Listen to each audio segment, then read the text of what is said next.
Welcome, my dear students, in Sri Digambar Institute of Technology, Dausa. Dear students, this college is situated at National Highway number 21, Agra Road, Dausa. Dear students, about myself, Mulchan Taylor, and I belong to Applied Science, and I will teach you human values. Today, my dear students, my lecture is on Introduction of Human Values. Introduction of human values. We will know about human values, what is human values and what is need, why is need to know about more the human values and values. Human values क्या है? Values, value. First of all, we will know about the difference between value and values. Value means कीमत होती है किसी चीज़ की, values हमारे संस्कार होते हैं. ठीक है, तो हमारे कौन से संस्कार हैं उसके बारे में जानेंगे. फर्स्ट ऑफ ऑल,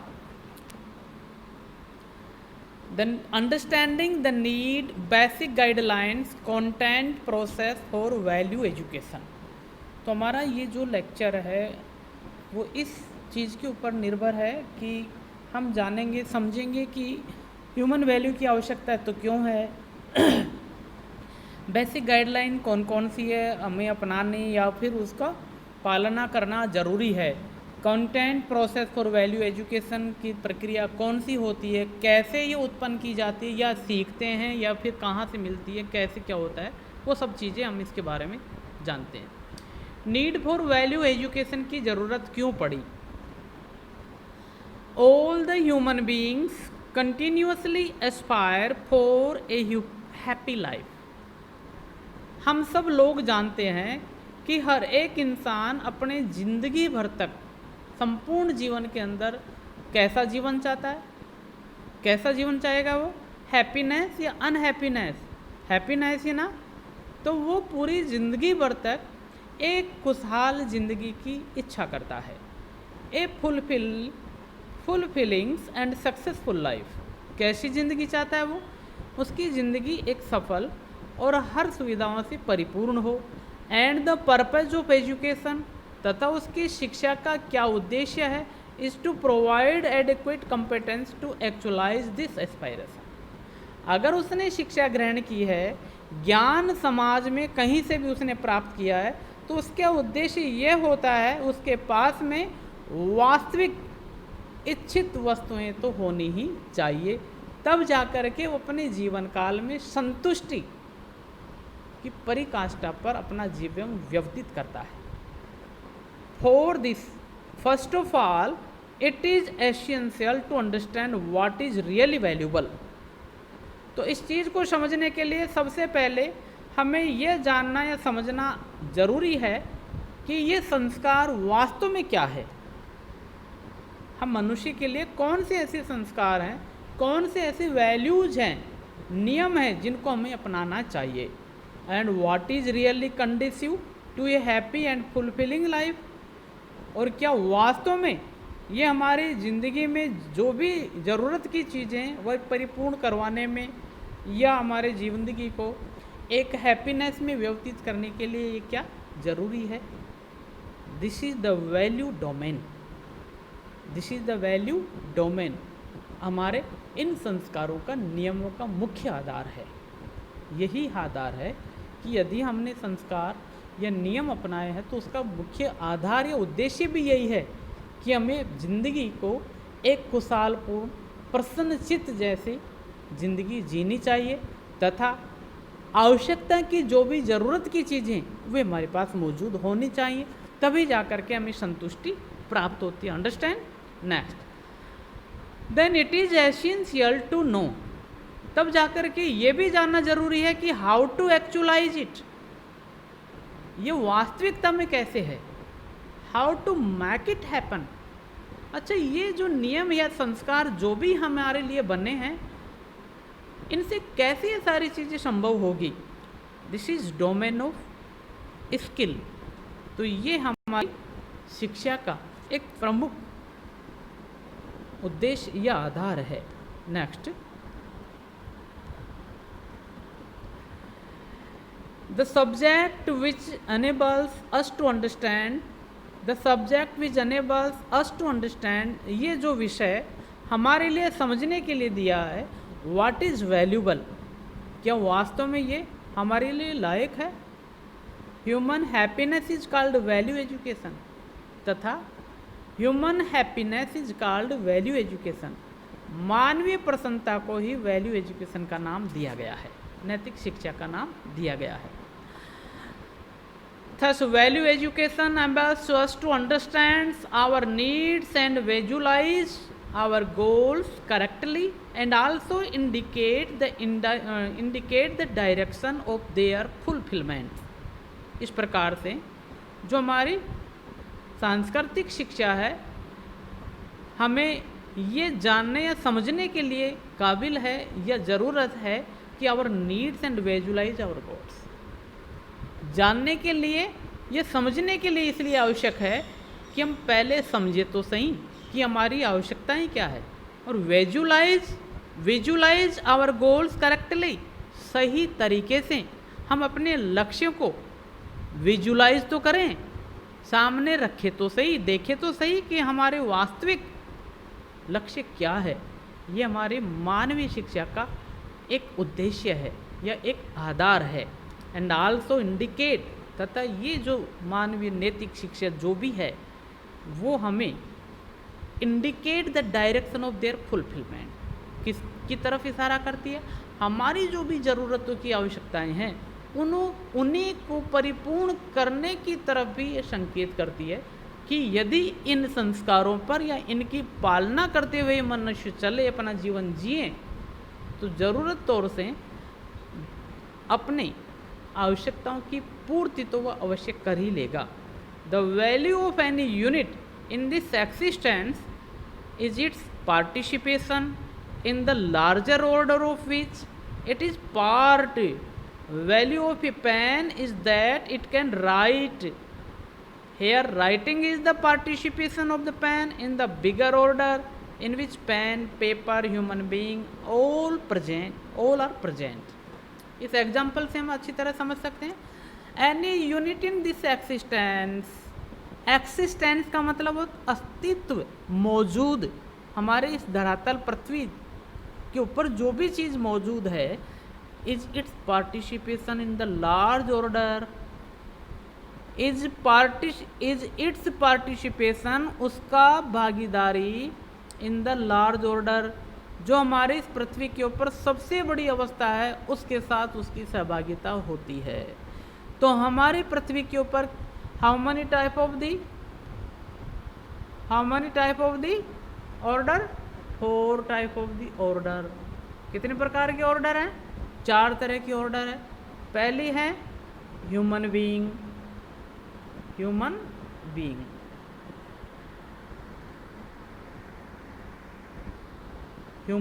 है।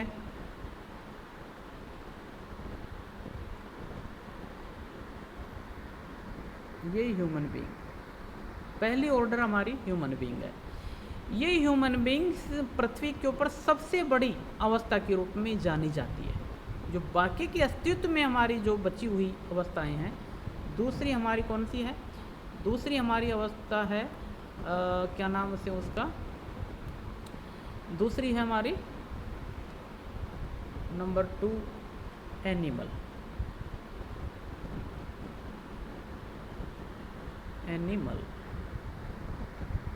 Second animal.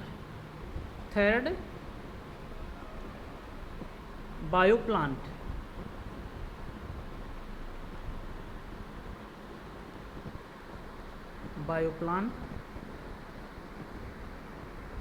Fourth material.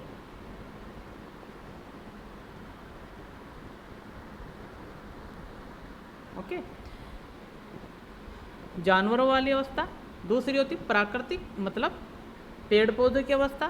Third होती है वस्तु अवस्था, गैस, जो से material is kind of 3 type of the material unit, gaseous, liquid and strong. ये 3 तरह की इसमें होती है।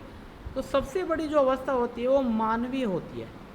तो उन मानवीय it units any unit in this existence, मतलब बताया कि इसके अंदर कोई से भी यूनिट जो है हमारी इस पृथ्वी के ऊपर is its participation in the larger order of which it is a part, वो सबसे बड़ी अवस्था जो भी इस अस्तित्व का एक भाग होती है उसके साथ बाकी की अवस्थाओं का एक सहभागिता होती है। Value of any pen is that, for example के ऊपर बताया इन्होंने कि जैसे value of a pen is that it can right.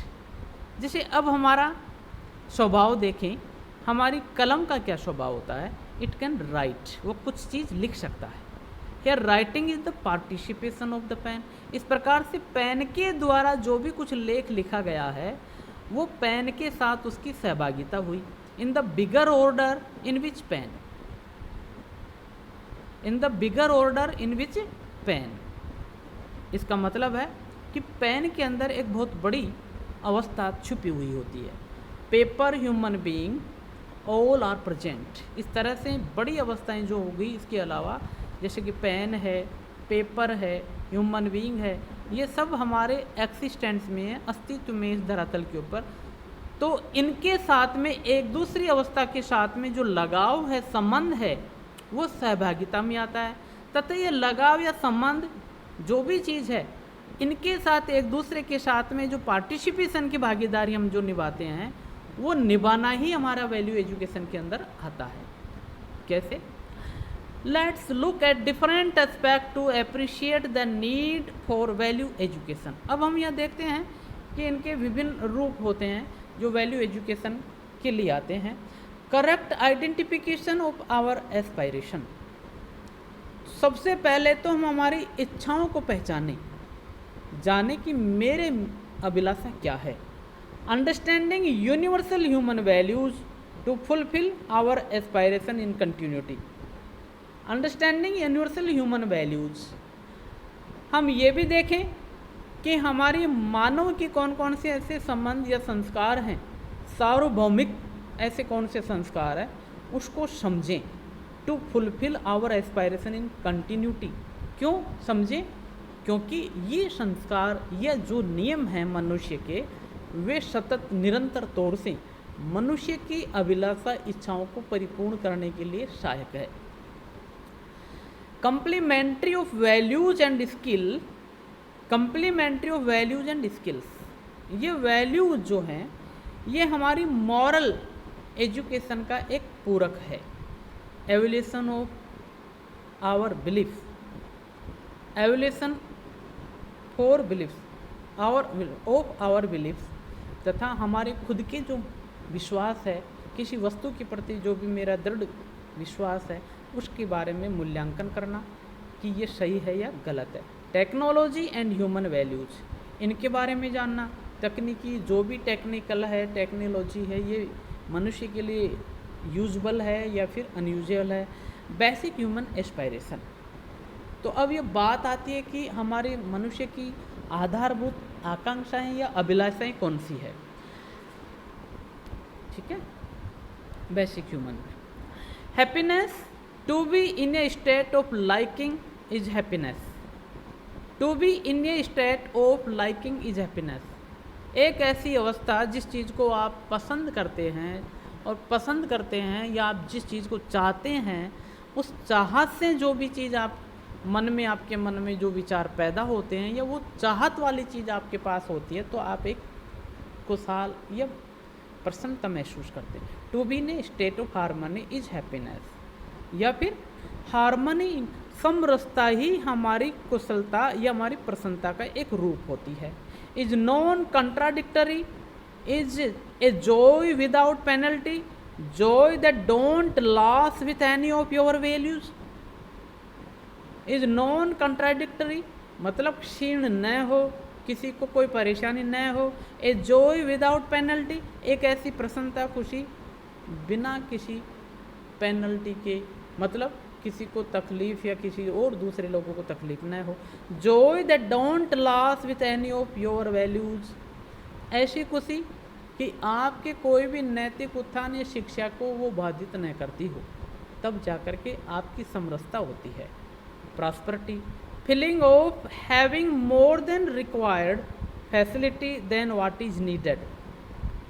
Feeling of having more than required, prosperity समृद्धशीलता किसको बताया गया है कि एक ऐसी वस्तु के बारे में महसूस या ऐसी भावना जो मेरे पास जो वस्तु है उससे कहीं ज़्यादा और भी चीज़ है। What is needed then what is needed, जिस चीज़ को वास्तविक तौर से मुझे आवश्यकता थी, उस आवश्यकता से भी अलावा उसके अतिरिक्त भी और मेरे पास मौजूद है, उसको मैं समृद्धशीलता कहूँगा। ये आज की परिभाषा है। जबकि ऐसा feeling of having more than required facility than what is needed, ये इन्होंने आज जो मनुष्य की इच्छाएं हैं उसके बारे में परिभाषा दी है। देन व्हाट इज नीडेड, जो वाकई आवश्यक है उससे कहीं ज़्यादा आपके पास सुविधाएं उपलब्ध है, उसको आज के समाज के लोग समृद्धिशील व्यक्ति के नाम से जानते हैं। अटेनिंग हैप्पीनेस, अब कैसे प्रसन्नता या खुशी कैसे मिले, the two path which leads to happiness. अब दो तरीके हैं जो हमें खुशी की तरफ ले जाते हैं। पहला इसमें बता रखा है, old saying happiness has less to do with circumstance than with our attitude and approach of life. Happiness has less to do with circumstance,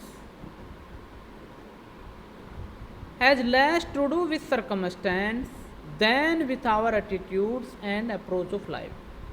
पुरानी कहावत है कि हमारी जो खुशी है वो हमारी परिस्थितियों से भी, विथ सर्कमस्टेंस, परिस्थितियों से कहीं कम नहीं होती, लेकिन इसके बजाय हमारा जो व्यवहार और जीवन जीने का जो तरीका है वो अच्छा होना चाहिए। परिस्थिति कैसी भी हो उससे कोई मतलब नहीं है, लेकिन उस परिस्थिति के अंदर हमारा रहन सहन करने का जो तरीका और हमारा एटीट्यूड, नज़रिया, लोगों से वार्तालाप करने का तरीका, उसमें कमी नहीं आनी चाहिए। तो ये दो कौन कौन से हैं दिया। नंबर 1 प्रिय, दूसरा श्रेय। अब इसके बारे में देखते हैं। प्रिय, व्हाट इज प्लीजेंट। प्रिय में देखते हैं कि इसको हम परिभाषित इस तरह से कर सकते हैं, प्रिय व्हाट इज प्लीजेंट, प्रिय क्या चीज़ है। तो देखते हैं खुशी क्या है। गिव्स इंस्टेंट हैप्पीनेस, कोई सी भी चीज़, घटना, विषय वस्तु तुरंत आपको एक प्रसन्नता का महसूस या खुशी का एहसास कराए, शॉर्ट लिव्ड, लेकिन उसका जीवन काल बड़ा सूक्ष्म होता है, वो प्रिय में आती है। प्रिय, किसी पुष्प को आपने देखा, बहुत अच्छा सुंदर फूल देखा आपने और आप बहुत खुश हो गए, कितना सुंदर नेचुरल ब्यूटीनेस है। कहीं गए घूमने और वहाँ पर झरने देखे, पहाड़ देखे, तो लस ग्रीन देखा एरिया, तो वो प्रिय होती है, लेकिन शॉर्ट लिव्ड, वो लॉन्ग लिव के लिए नहीं होती है, वो अल्पकालीन समय के लिए होती है। Eating food in good restaurants, wearing nice cloth, these are the प्रिय, है ना। किसी रेस्टोरेंट में बैठ कर के दोस्तों के साथ में अच्छा भोजन लिया, अच्छे कपड़े पहने, ये आपके इंस्टेंट प्लीजेंट के एग्जाम्पल्स हैं। श्रेय क्या है, व्हाट इज़ बेनिफिशियल। तो प्रिय तो है, प्लीजेंट कि आपको खुशी किससे मिल रही है। श्रेय क्या चीज़ है कि व्हाट इज़ बेनिफिशियल, कि आपको लाभदायक क्या है। It doesn't give instant happiness, ये आपको तुरंत ही खुशी नहीं देती। जैसे अध्ययन करना, कि एक स्कूल में, कॉलेज में आपने दाखिला लिया और निश्चित हो गया कि इसकी सर्विस लग गई, वो नहीं है। इसमें आपको समय, आपको कुछ सेक्रीफाइस करना होता है, but provide happiness in long run. बाद में यह तय है कि जो प्रसन्नता मिलेगी, जो खुशी मिलेगी, वो दीर्घकालीन होगी। अध्ययन कंप्लीट करने के बाद में जो आपको सर्विस के द्वारा तसल्ली मिलती है वो दीर्घकालीन होती है और न जाने कितने परिवार के लोगों को तसल्ली मिलती है। श्रेय leads to peace of mind, यह आपके मस्तिष्क दिमाग की शांति की तरफ ले जाता है। Why happiness so important. अच्छा, अब ये देखना होगा कि ये खुशी इतनी ज़्यादा महत्वपूर्ण क्यों है। एज वी बिकम हैप्पियर, जैसे हम खुश हैं, वी बिकम बेटर पीपल, हम अपने आप को क्या मानते हैं, बहुत अच्छा इंसान। वी बिकम मोर कंपेशनेट, बहुत ज़्यादा हम भावनात्मक मानते हैं, हो जाते हैं। जब हम खुश होते हैं तो ये गुण हमारे अंदर आ जाते हैं। Able to enhance our creativity, हम किसी भी कार्य को करने में और भी नवीनता लेके आते हैं।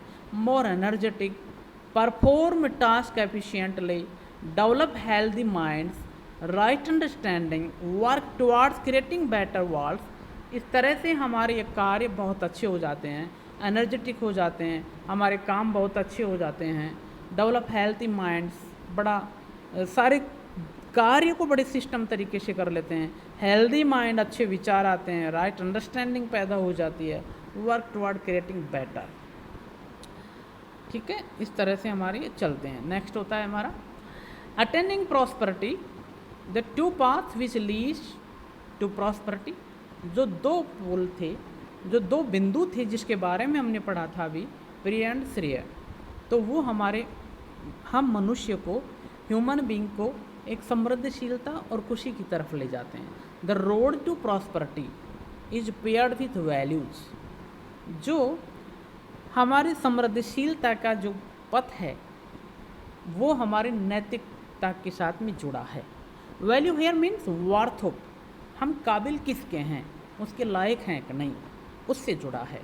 प्रॉस्पेरिटी क्या है, वी आर सैड और टॉच, हमें कहा भी गया है और बताया भी गया है, इज वेल्थ।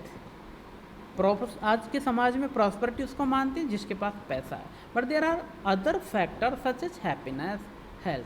लेकिन इसके अलावा दूसरे ऐसे भी पहलू हैं जो हमारे प्रॉस्पेरिटी की तरफ इंगित करते हैं। वो हैं जैसे खुशी और स्वास्थ्य। पैसा खूब अच्छा है आपके पास में, लेकिन हेल्थ अच्छी नहीं है, उसको प्रॉस्पेरिटी नहीं कहेंगे और हैप्पीनेस आएगी नहीं। फॉर प्रॉस्पेरिटी के लिए identification of the quantity requireds, क्या चीज़ है हमारे लिए prosperity, identification of the quantity requireds. पहले तो ये पहचान करें मुझे इस वस्तु की, जो भी इच्छित वस्तु है उसकी कितनी मात्रा चाहिए। For physical needs, physical needs, आपके भौतिक आवश्यकताओं की जो ज़रूरतें हैं वो आपको कितनी चाहिए, वो पहचान करना। Means and ability to ensure ability productions fulfil physical needs. Means and आपके साधन और आपकी क्षमता उसके काबिल हैं, आपके पास उपलब्ध हैं वो चीज़ें जिसके द्वारा से आपकी जो आवश्यकता की चीज़ें हैं वो पूर्ति हो जाए। तो वो चीज़ें अगर आपके पास मौजूद हैं तो हमारी प्रॉस्पेरिटी होती है। Next, attaining prosperity, the two path which leads to prosperity. Prosperity doesn't happen, तब तक ये नहीं होगी, कब तक, you have to create it. जब इसके मुख्य धार कौन है, आप खुद हैं। Unlike happiness, prosperity can't be called an attitude only. Unlike happiness, prosperity can't be called an attitude only.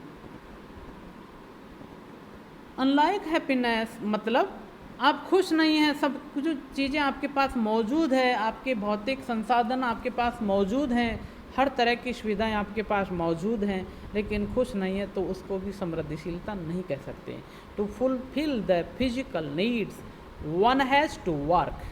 अपनी भौतिक आवश्यकताओं की पूर्ति करने के लिए हर आदमी काम करता है। A person worth can be judged by the work he does. एक व्यक्ति को a person worth can be judged by the work he does. उसको ये पहचान करना आना चाहिए कि जो भी वो काम कर सकता है वो काम उसके लिए लाभदायक है या उससे उसकी पूर्ति हो रही है या नहीं हो पा रही है, इस तरह का ज्ञान उसके अंदर होना चाहिए। No matter what money reward he is getting. इसमें ये कोई ज़रूरी नहीं है कि उस कार्य से आपको बहुत पैसा मिलेगा, खूब इनाम मिलेगी, लेकिन प्रसन्नता या खुशी नहीं मिल रही है तो उसको प्रॉस्पेरिटी नहीं कहेंगे। One need to do the task assigned to him with honesty and with full dedication. जो व्यक्ति one need to do the task assigned, हर आदमी या लोगों को उस ऐसे कार्य की तलाश या आवश्यकता है जिस कार्य को बड़ी ईमानदारी और पूर्ण समर्पित भावना से वो करे, उससे उसको संतुष्टि मिले और संतुष्टि से उसको डेफिनेटली प्रॉस्पेरिटी मिलती है। The result of hard work may be मैटेरियलिस्टिक्स।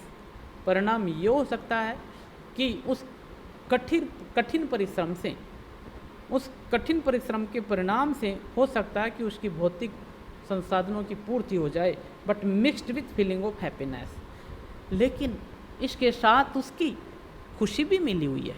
जब आपकी आवश्यकताओं की पूर्ति उस श्रम से हो रही है तो डेफिनेटली आप खुश तो होंगे। Which makes us feel prosperous. बस यही भावना आपको एक समृद्धशीलता बनाती है। Okay, thanks. Dreams and aspirations wouldn't always take you on a straight path to destiny, but they are usually related to what your soul wants for you. मतलब ये जरूरी नहीं है कि आपकी इच्छाएं और स्वप्न आपको उस तरफ ले जाएं, आपके भाग्य के निर्माता बन सकें, लेकिन खास तौर से तो वो चीज़ है कि आपकी मन में क्या चाहता है, आपका मन क्या चाहता है वो पूरी हो जाती है, वो उसके लिए सबसे बड़ी उपलब्धि होती है। Okay, thank you.